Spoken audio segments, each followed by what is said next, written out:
Hello，大家好，我係 Jessica。Hello，我係 Joyce，歡迎大家收聽靈魂研習班。喺呢度，我哋用一個開放嘅態度，一齊討論天地人三界各種主題。如果大家中意我哋呢個節目，記得訂閱呢個頻道，再撳埋隔離嗰個鐘仔，第一時間可以收聽到新嘅集數。好，今日咧，我哋就係會講呢個拜神攻略嘅番外篇。咁啊，因為試完啦，就多謝大家捧場。咁啊，喺個留言區咧就見到好多聽眾嘅分享啦，同埋都有一啲朋友即係 PM 我哋啦，去問一啲拜神佢哋期間嘅所見所聞。咁所以我哋咧就決定開一個番外篇一。咁啊，希望如果再大家有多啲問題咧，我哋儲夠問題咧，咁啊有機會開多幾集嘅。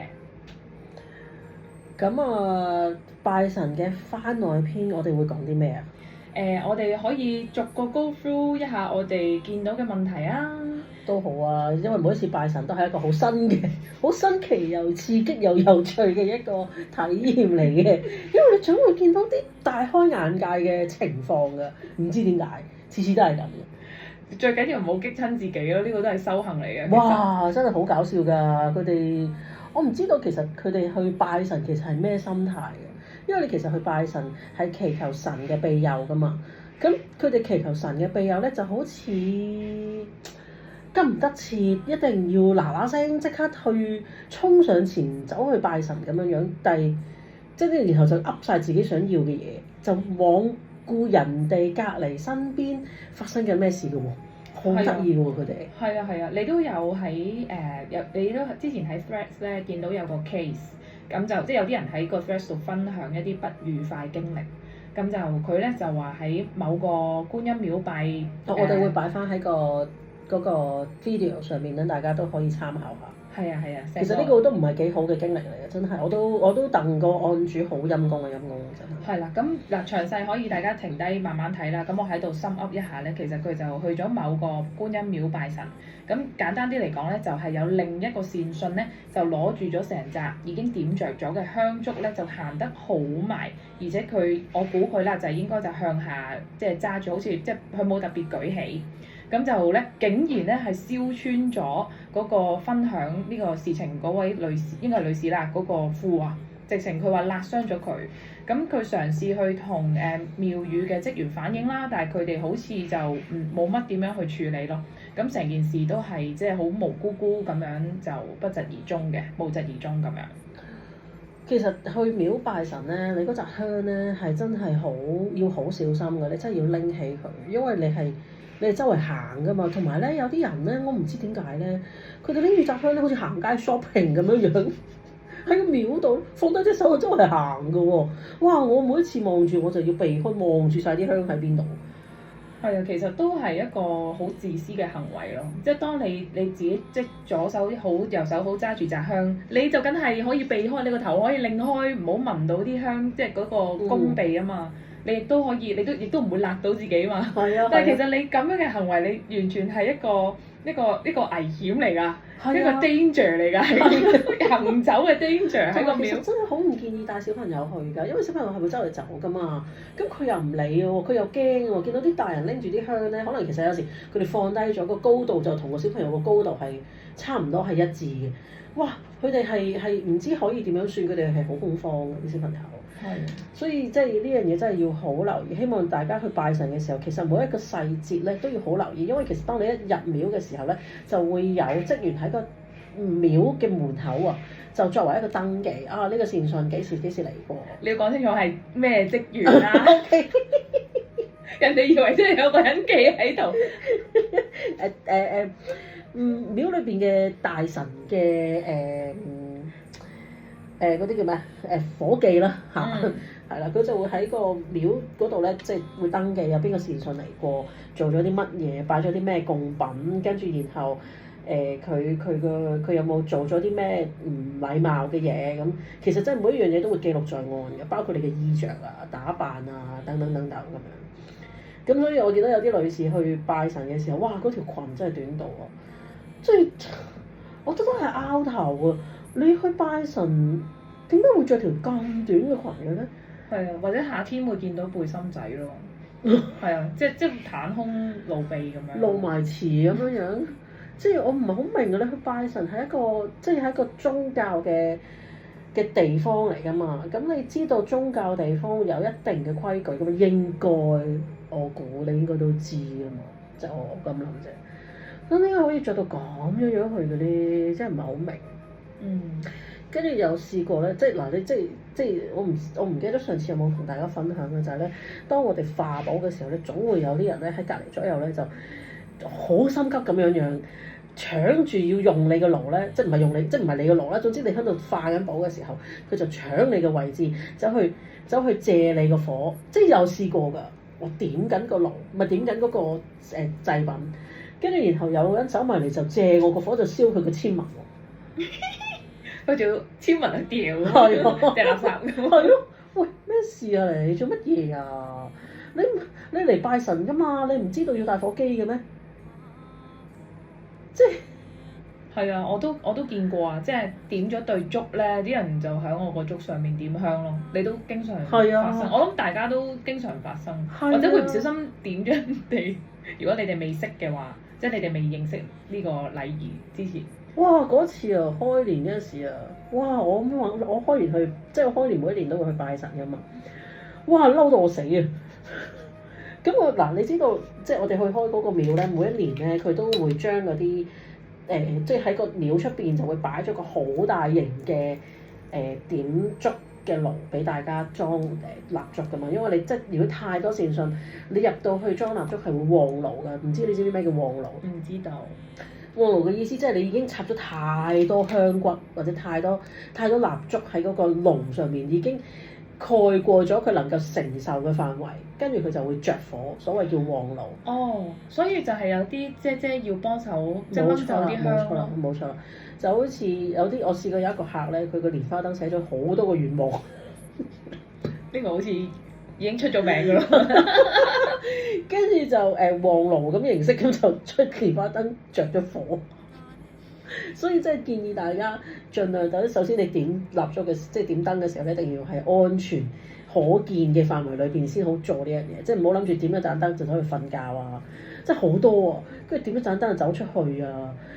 始終都係一個火種嚟嘅。係啊，就算你唔係用緊個蓮花燈都好，你開爐煮飯啊，你都會熄咗個火爐，你先至會出去噶嘛？點解到點燈嘅時候你就會有呢個諗法嘅咧？你真係可以點一盞燈跟住走去瞓覺或者出咗門口嘅咧？即係唔係好 make sense 啊？呢件事我唔係好明。咁好啦，咁跟住咧，佢咁嗰陣時就我哋就喺個出邊戶外嗰度點咗蠟燭啦。即係我都知道每一年都會係咁樣㗎啦。啲人咧就唔理3721咧，見到有蠟燭着咗火咧，就走去點㗎啦，就走去點香嘅，真係好得意嘅佢哋。咁跟住然後你知我一向都會點好大對蠟燭㗎嘛，因為即係一嚟都答謝神恩啦，二嚟就係都即係希望即係成個過程可以順利完成啦。就 before 喺個燭完之前，即係我唔知大家知唔知啦。你要化寶咧，你對化燭咧一定要係嗰個時間係要長過你化寶嗰個時間嘅，因為咧蠟燭。即係點蠟燭啦，就係引路㗎。即係其實話俾上面聽，話俾下邊聽，無論你係燒衣包又好，你係化盤都好，即係大神嘅祭品都好啦。其實你係嗰個蠟燭嗰個火就係打緊電話上去，或者打緊電話落去通知呢兩個唔同維度嘅大神又好啦，祖先又好啦，就要收祭品啦。咁但係如果你喺個途中，你個蠟燭個火已經完晒，但係你未做完你嘅化寶嘅程序，無論你係化緊俾天神或者佢化緊俾衣包咧，咁嚟收嘢嘅就會係外界嘅眾生，即係唔係大神嚟收緊，或者唔係祖先嚟收緊，就有機會係遊魂野鬼嚟收啦。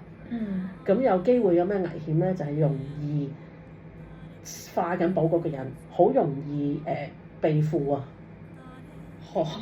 係啊，咁大鑊㗎？會㗎，係可以好大鑊㗎。如果有啲人佢個身體個能量本身比較弱嘅話咧，佢好容易被附身㗎。我唔知呢個記憶喺邊度嚟㗎。總之就係真係會有人因為咁樣化寶而鬼上身，而影響咗佢生命。哇！但我冇見過嘅，不過我唔知呢個記憶係喺邊度嚟嘅。OK。即係可能 OK。過往生啦，我唔知道啦。係。咁所以我通常咧一般去拜神去廟度咧，我就一定會點一對總之都係幾廿蚊啫，一對燭，大燭都係幾十蚊啫。咁我就一定會點最大嗰啲，我就預計啲時間，但係佢一定係我完成之前，佢都未完嘅個火。如果我見到有機會係真係完咗啦，咁我就會再買多一對再點。咁呢個就即係大家唔好慳嗰幾十蚊咯，即係你當簽香油又好咩都好啦。咁好啦。咁我就點咗一斤嘅燭啦，喺個出邊嗰個大爐嗰度，跟住有個阿嬸，講起就嬲，真係嬲，佢揦住扎香走嚟懟我個火喎，即係懟我個支燭喎，跟住我即刻，因為我咁啱我要點香，咁我跟住翻我自己對燭啦，係咪先？跟住然後我就同佢，即係你知好多人啦，仲要，跟住我話唔好意思啊，謝啊，唔該，你點緊我個燭啊？跟住佢話吓？個個都係咁點，我話個個都係咁點，唔一定係啱噶嘛，係嘛？同埋對燭係我噶喎，跟住好啦，咁佢一路仲要點住，都仲係唔褪開喎，仲要跟住好啦，我夾硬擠開佢啦，我話真係我嘅對燭，跟住然後我擠開咗佢啦，跟住佢後邊攝咗個老人家落嚟，嗰個應該係佢屋企人嚟嘅，仲要再嚟懟多下我對燭喎，我話呢對燭係我嘅，唔好意思。跟住佢話：咁個個都係咁點，咁我可以去邊度掂啊？我話其實咧，廟已經裝晒燈油㗎啦，你去嗰啲燈油嗰度點啦。咁個個都係咁。咁我點解我要去嗰度啊？對燭係我㗎，小姐。我覺得呢樣嘢係好有趣㗎，我覺得係個火其實都真係唔係個個人知道。係應該自備啦，大家記住啊！個火係自備，個火係自備，個火係自備，講3次。重要的要講3次。係啊，我覺得真係人哋所以就係見到有火就點咯。唔係咁，同埋你廟度已經點晒燈油俾大家點香㗎啦。唔係佢帶個爐喺出面㗎嘛，係嘛？出面都個有爐咪連佢個燈油啊，個廟都特登預備咗幾個喺出邊㗎啦。我覺得呢個真係唔係個個知啊。咁我想知嗰個職員咧，佢會俾人寫咗啲咩咧？咪寫佢冇禮貌咯，寫佢喺度扣，即係喺度用緊人嚟對燭咯。其實喺佢哋嘅界別嚟講咧，呢一個行為叫貪心嘅行為，佢會扣福報㗎，佢會扣嗰個人嘅福報，扣佢嘅錢㗎，扣佢嘅福祿㗎。因為佢攞緊人哋啲嘢嘛。咁而佢仲要駁嘴喎，仲要唔行開喎，跟住仲要靈還不靈啊！係啊，跟住仲要喺度講話咩咁人哋都係咁噶啦，咁巴閉嘅咩咁？喂，大佬啊，真係佛都有火啦，啱唔啱先啊？咁跟住呢啲咁嘅行為咧，扣福祿扣得好緊要嘅，係以巴咁樣計嘅，即係咧可能你本身你有3條巴嘅福祿啦，呢一世可能講緊呢一世人終生你可能有500萬嘅現金流 ，OK， 無論你最後剩咗幾多錢，總之你使到嘅錢有現金流有500萬咁嘅價錢。如果呢啲行為喺個廟裏邊發生咧，分分鐘扣你一條巴㗎，即係扣咗你一條巴喎。哇！我就真係唔夠膽咁樣做。唔單止呢啲嘢，即係有時去到你，譬如可能你喺個爐前面化緊布啦，跟住咪有人話攞你啲火走去點支籤文揈落去嘅，哇！嗰啲罰得仲金啊！因為你嘅籤，你都係你求嘅籤嚟嘅，你問嘅事嚟㗎嘛。其實你 suppose 應該已經係打通咗天地人三界去問呢件事㗎嘛。所以點解我話問事係會扣福報？你嗰度已經用咗靈界嘅 currency。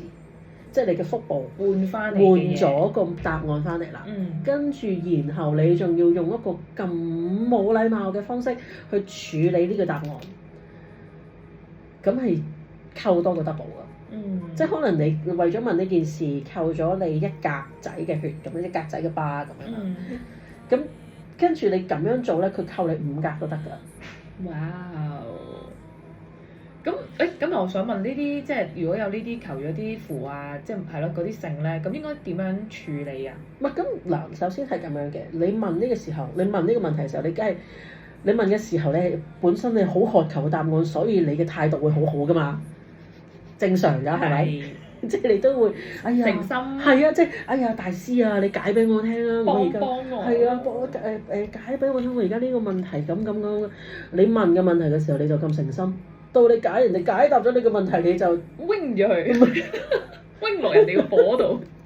喂，點解會咁㗎？咁所以其實即係你真係如果要化咗啲簽文嘅，或者你要處理個答案嘅，咁當然你都有翻份簿，答謝翻神恩啊！你無論個結果好與唔好，上簽下簽中簽乜簽都好，咁你都答謝神恩，佢解答咗你嘅問題，係嘛？咁你都化翻份簿仔俾佢哋，即係當係即係喂人間啊！你幫咗人，唔係人哋幫咗你啊！你都會請人食翻餐飯啦，啱唔啱啊？禮尚往來。係啊，即係做人嘅嘢係要有來有往嘅，咁你先至會越往越大嘅啲嘢，即係嗰個宇宙嘅法則係咁樣，所以就千祈唔好隨便咁樣就解決咗嗰個簽文咯。咁至於你話嗰啲咩符啊嗰啲成啊，基本上咧如果同符有關嘅嘢咧，廟祝應該會教你嘅，咁可以問翻廟祝啦。咁至於你話嗰啲有陣時啲人抄啲經點樣樣咧，哇！我真係試過咧，我化下呢個大神嘅盤啦，喺個天爐嗰度啦。爐都要分兩種嘅，你知㗎嗬？一個天爐，一個係化衣包嘅爐，就唔係化落個垃圾爐度。我真係見過有人化喺個垃圾爐度，跟住我見到嗰班祖先係喺個垃圾堆度抄翻佢哋自己份簿出嚟，好慘。抄到都好喎，碎晒。即係你冇俾人抄，好慘。同埋你可能會俾第二啲眾生搶噶嘛？係啊，咪就係喺度就鬥爭，喂我㗎咁，我個子孫俾我㗎，我個孫女俾我嘅，即係佢哋喺度喺個垃圾爐嗰度抄，真係好搞笑。咁好啦，咁嗰啲，因為我真係有試過喺度化緊呢個天爐嘅盤嘅時候，即係嗰啲拜俾大神嘅醫寶嘅時候咧，就有個人一嘢就掉咗部抄完嘅經落嚟，我頂你個肺！哇！咩事大佬？但我想問佢真係 wing 咗佢啊，定係佢都成即係 wing 咗入去咯？哦。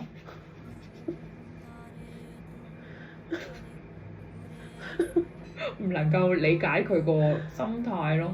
係啊，咁你抄嚟為乜嘢先得㗎？或者佢可能重視抄嘅過程，但係佢唔知道化的時候，其實都應該要有一個好嘅心態。OK， 好啦，你話你抄完會回向㗎嘛？咁你回向都分好多部分㗎嘛？你個回向係回向俾特定一個人，定一話你嘅祖先，定一話其實你真係答謝緊呢個宇宙呢個天神，佢嚟嗰一年嚟嘅保佑，所以你送呢部經俾佢，咁你就可以，即係如果呢個情況，你就可以喺個天爐嗰度化。但係如果你話唔係啊，我回去俾祖先啊，你俾大神做乜嘢啊？仲要你罰過去，即係咁，即係好似而家你老細，即係你老細坐咗喺個房度做緊佢自己嘅嘢，然後你做好份報告，你一嘢揈咗嚟我個老細嘅台面，唔該都冇聲嘭，做完都冇揈。係啊，揈咗佢台面，跟住就嘭一聲自己走咗出去。咁我望住你做乜嘟嘢嚟㗎？咩事啊？即係咁樣嘅 scenario 啫嘛。咁所以其實你抄完，如果你真係獻俾大神嘅，你都有翻份簿講翻聲啊！呢部經就係我抄嚟去答謝神恩嚟過去嗰一年嘅保佑，即係多謝晒大神。雖然我抄嘅字唔係好靚，亦都未知即係未必真係好工整，咁希望大神笑納啦。咁即係你都講聲啊嘛。呢一嘢就揈咗落去，你真係抄完，你諗住自己洗頁嘅話，你真係你冇不洗也罷啦，不如。咁呢啲又扣啦，罪加一等啊！你本身諗住可能去解決一個業力上嘅問題，但係你處理個過程裏邊，你發咁樣發咗入去。哇！咁你唔好諗住你解決到嗰個問題咯，嗰個問題冇加劇嘅話，你已經係感謝神恩嘅啦，已經。你明唔明啊？真係好危險啊！即係有時你本住即係以為可以即係積下功德啊，或者係咯，結果俾人盜救。係啊，係啊，所以你即係例如好似啱先一開頭分享嗰個古仔啦，或者啱啱嗰個花燭的故事啦，我同你即係私下都有個討論就係話，哇，又好似真係冇嗰啲廟宇教育嘅喎，即係嗰啲善信即係入廟嘅，從來都好似冇乜呢啲即係所謂嘅指南指引嘅。嗱，即係咁嘅，啲人就話拜神呢樣嘢咧係要自己悟嘅，拜幾多世先悟得晒咧，大佬，即係咁講。同埋咧，即係嗱拜神呢個文化呢個 culture 咧，其實有個我覺得有個即係中國人嚟講有個幾唔好嘅習慣就係不外傳啊，即係佢哋會收埋好多自己先至知道嘅嘢，跟住就唔外傳。甚至乎你問杯嘅 procedure 啊，你求籤嘅 procedure 啊，都係以訛傳訛式咁樣去一路傳開去。其實你唔知道到底實際上正式嘅操作係點樣。即係我覺得係細個嘅時候，我阿嫲同我講：啊，你擺個1蚊落去嘅籤筒度，你先好求籤喎。咁我又理解唔到喎，點解嘅咧？即係都有咁樣聽過，但係實際上點樣操作咧，又真係冇人咁樣講過。咁又好似喺廟裏邊，我相信大家可能有去廟嘅時候咧，應該會留意到一樣嘢嘅，就係嗱，你入咗廟啦，跟住你去到大殿啦，你去到大殿嘅中間會有道門噶嘛，跟住道門嘅側邊都有2條通道，即係喺個神壇前面。其實大家唔知道原來中間嗰道門咧係大神出入門口嚟嘅，其實係唔應該行嘅。我真係見過無數咁多次，啲人攬過去，喂，嗰個級已經咁高㗎咯喎！你咁中意攬咧？點解唔行隔離平地咧？你攬嘅時候，你唔驚撲親嘅咩？你又拎住紮嘢㗎咯喎，即係拎住紮香，跟住又拎住盾，拎住份寶咁，你咁高攬過，你唔辛苦嘅咩？即係呢個係唔合邏輯㗎嘛？咁你側跟咗2條平路，點解你唔行咧？即係嗰個位係不能夠攬，每攬一下就扣1次分嘅，即係佢啲大神，嗰啲 security 就會 mark 低，哦，佢攬咗，我嘅扣5分咁樣，價錢扣5格福報咁樣，一個扣分嘅地點嚟喎。咁所以你話，即係你諗住去拜神嘅時候，你求嘢，你仲好意思求嘢嘅咩？你唔扣分已經好好啦。係咯，係咪先？點知自己做錯啲乜嘢啊，大佬？唔扣分已經好好㗎啦，所以即係去拜神真係保持恭敬嘅心，呢個真係好重要。我啱啱都想講，即係可能即係就算我哋今次聽完，我哋未必真係可以由頭到尾講得好清楚俾你哋知道係點樣。咁但係我覺得最緊要都係個心態咯，即係你即係恭敬地啊，或者話喂真係我唔有啲地方唔識啊，真係如果即係見罪就即係希望可以見諒啦，得罪就見諒啊，真係我冇心嘅。係啊係啊。同埋如果即係好似大家咁樣聽緊呢一個節目咁樣有啲知識，咁大家都可以分享下俾身邊嘅人。唔係，佢哋通常都冥頑不靈㗎。你一同佢講咧，你自己帶火機啦，或者嗰個火唔係我哋，即係唔係你應該點嘅，或者甚至乎解釋埋俾佢聽。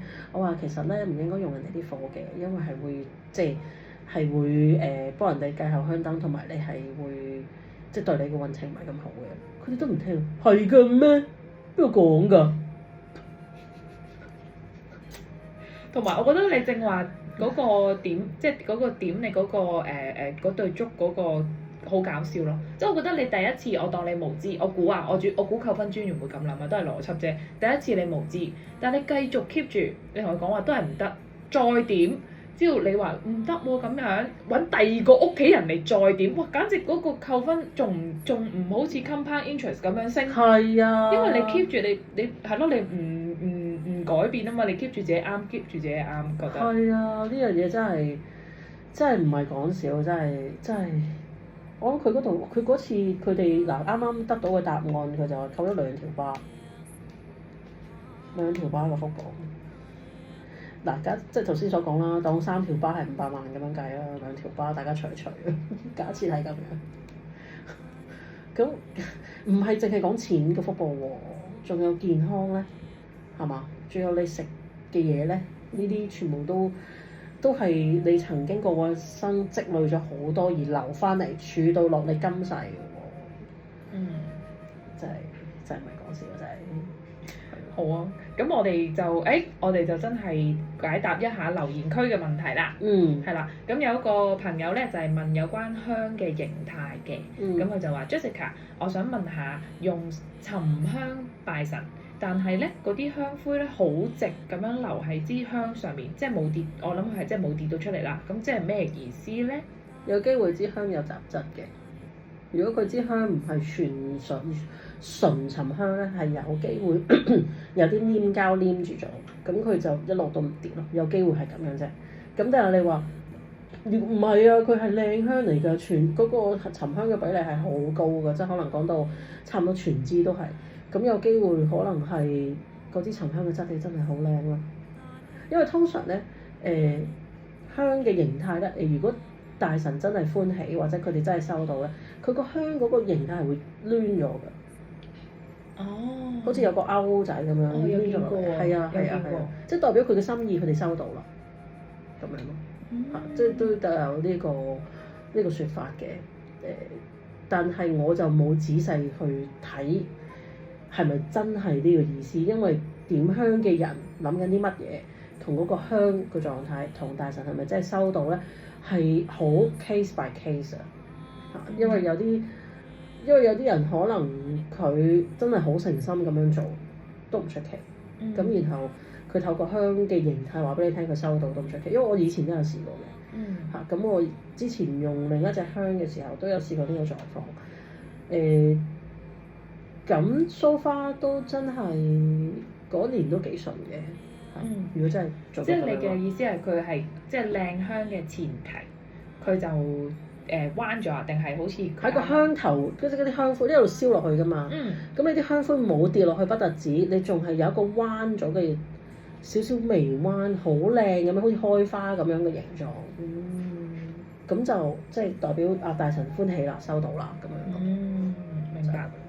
好，咁我哋又下個問題幾有趣嘅一個情景題嚟㗎。咁嗰個聽眾就話：我咧就冇去廟度拜神嘅。咁一般咧都係大時大節嘅時候喺屋企由長輩張羅咧，就叫我哋洗手點香拜神，然後就燒衣嘅。咁咧一直都唔知拜神嘅規矩。咁呢一日咧通常就係成家人聚埋一齊食飯啦。咁即使係男女朋友咧都會叫佢哋出席嘅。咁而當時咧家中嘅長輩咧都會叫埋啲男女朋友一齊點香拜神同埋燒衣嘅。咁佢就想問啦，咁其實男女朋友可唔可以咁樣跟住做嘅咧？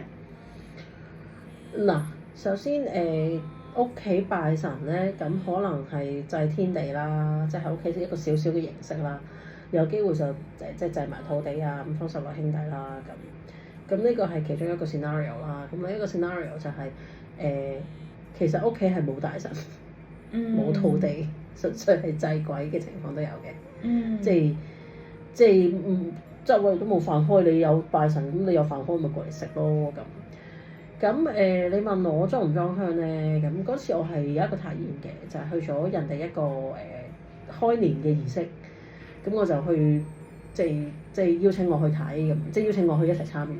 咁我都抱住去學嘢嘅心態 ，OK， 去觀察一下到底人哋嘅開年拜神嘅儀式會唔會同我自己有分別咧？因為首先我要睇下我自己有冇做漏咗嘢，或者即係祭祀嘅過程裏邊，我有冇一啲嘢我係忽略咗，所以我都會去觀察人哋嘅祭祀儀式嘅咁。咁喺個過程裏邊，我就見到好多兄弟喺度，即係嗰個地方嗰個大廈嘅兄弟。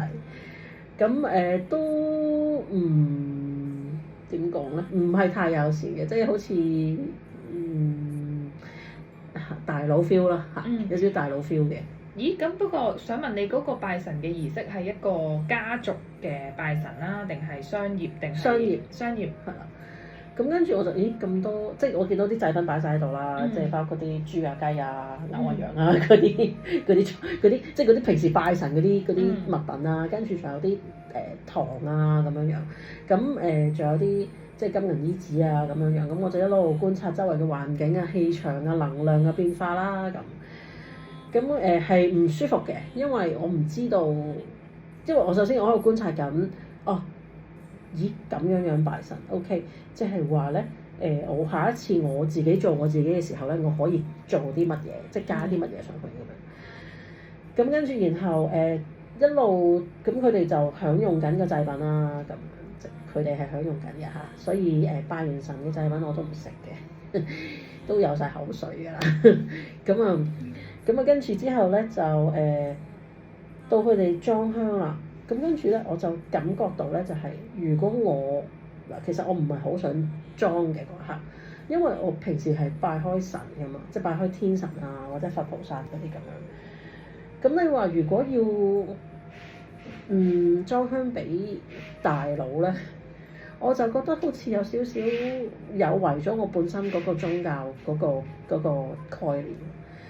咁但係 on second thought 我又諗 OK， 既然我喺人哋嘅地方，我都要尊重翻佢哋嘅文化。既然佢哋裝得香，本住我要尊重佢嘅文化嘅概念底下，再加上其實都只係打個招呼啫。你見到一個新朋友，你都會請人飲杯嘢啊。咁係本住呢一個心態底下，因為其實我一路猶豫緊裝唔裝香嗰個 moment 咧，我係頭到痛到爆裂㗎。跟住咧，到我話好啦，咁我裝啦，因為始終我都會經常去嗰個地方咁。跟住裝完之後咧，我就冇頭痛啦。咁所以我就想話俾大家聽咧，其實就算男女朋友都好，無論嗰樣嘢對於你嚟講幾咁突兀都好，你當尊重翻佢屋企人嘅習俗嘅文化，裝支香啫。咁又唔係即係純粹係一個禮貌啊，就唔係話你我裝支香咪即係要拜佢，咪即係要跟佢，即係你唔好咁樣諗先咯。請人即係你唔能夠請佢哋飲杯嘢㗎嘛，佢哋嗰個飲食文化唔係飲杯 coffee 㗎嘛，係咪先？咁裝支香啫，你咪當請人飲杯咖啡咯。即係用咁樣嘅概念，大家互相尊重翻，其實佢點都會 favor 翻嚟嘅，即係真係一個尊重咯。佢都會知道咯。咁裝完香之後，即係佢哋都知道OK，大家打咗個招呼啦咁樣。咁即時係冇咗頭痛嘅，即時 OK 就係咁樣。咁所以就即係如果男女朋友即係喺呢一個情況之下，都可以即係上香，佢燒埋衣喎，得唔得㗎？因為曾經我哋講過話，即係嗰個寶係有能量㗎嘛。咁即係同埋首先好似你咁講，我唔知道佢哋拜緊係天神地神定咁如果佢準備嗰啲祖先咁樣。咁如果佢準備純粹係一份土地嘅寶嘅話，咁咪照做咯，你當打招呼啫嘛。衣包一般都唔會幫男女朋友準備嘅喎。唔知啊，佢咁講咋？應該唔會嘅，即係佢唔會燒俾自己祖先。你係我女朋友或者你係我男朋友，你幫我燒埋啦，唔會噶嘛，未結婚，應該唔會。係啊，即係如果未結婚都已經幫你做過，咁你就真係，佢哋真係當你一家人咯。被當一家人，被家人啊！咁但係其實都係好嘅嘢嚟，佢真係當你一家人喎。咁其實佢真係錫你嘅喎。係嘅，係咪先？appreciate 咯。係啊。咁之後咧，就仲有一個都係我哋自己喺 Threads 度見到嘅，咁就係嗰啲大時大節啦，或者初一十五咧，係我揾到㗎嚇，竟然係有嗰啲代拜服務啊！嗱，我講幾句啦，即係真係成個 Threads 上面有啲文字嘅，佢就話係即係正法嘅代拜服務。就不論佛家、道家、密宗、凱爾特我都唔知咩嚟嘅，等等各式宗教咧都可以代祈願，咁就代拜服務包括代請聖物、求籤、代解、還神、上香、預約神位、發燈、代燒衣紙、代出席法會、教會、念經等等各種延伸服務。黐線啊！咁黐線㗎，佢當自己係咩啊？就算 OK，就算係一個靈媒啊，都只係做一樣嘢嘅啫嘛。佢而家集百家之大成喎，佢覺得自己係咩啊？咁咪黐線！我話俾你聽，如果佢咁樣做咧，佢最大嘅可能性係咩咧？佢最後會 end up 變咗思覺失調，黐線。被黐線啊！